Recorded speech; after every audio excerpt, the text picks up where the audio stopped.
Mahkamah Konstitusi nyatakan pasal 14 dan 15 KUHP terkait pencemaran baik dan juga penyebaran hoaks yang bisa menimbulkan keonaran tergolong pasal karet. Akibatnya, penerapan pasal ini mengakibatkan ketidakpastian hukum. Hal itu diputuskan Mahkamah dalam sidang putusan yang dimohonkan oleh Haris Azhar dan kawan-kawan. Haris dan Koalisi Masyarakat Sipil mohon pengujian Undang-Undang Nomor 1 Tahun 1996 tentang Peraturan Hukum Pidana. Dalam rilis putusan, MK mengabulkan sebagian permohonan dari para pemohon. Dalam pokok permohonan, 1 mengabulkan permohonan para pemohon untuk sebagian.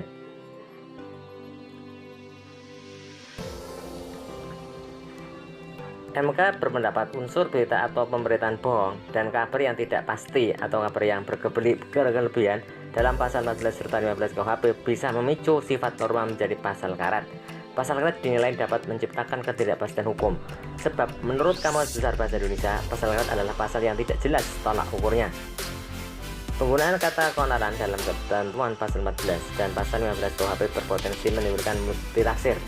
Soalnya antara kegemparan kerusuhan dan keributan memiliki gradasi yang berbeda. Demikian pula akibat yang ditimbulkan.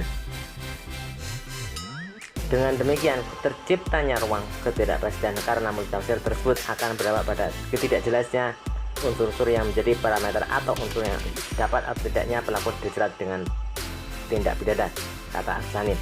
Penilaian terhadap situasi onar menurut MK bersubjektif dan berpotensi menciptakan kesewenang-wenangan. Terlebih, dengan tidak adanya ketidakjelasan makna keonaran dalam pasal 14 dan 15, seorang yang dianggap menyebarkan berita bohong tidak lagi diperiksa berdasarkan fakta, bukti, dan dokumentasi yang beradab. Hal ini menyebabkan masyarakat menjadi tidak dapat secara bebas mengawasi dan mengkritisi kebijakan pemerintah yang dijamin oleh Undang-Undang Dasar 1945. 3. Menyatakan pasal 14 dan pasal 15 Undang-Undang Nomor 1 Tahun 1946 tentang Peraturan Hukum Pidana Berita Negara Republik Indonesia 2 Romawi Nomor 9 bertentangan dengan Undang-Undang Dasar Negara Republik Indonesia tahun 1945 dan tidak mempunyai kekuatan mengikat.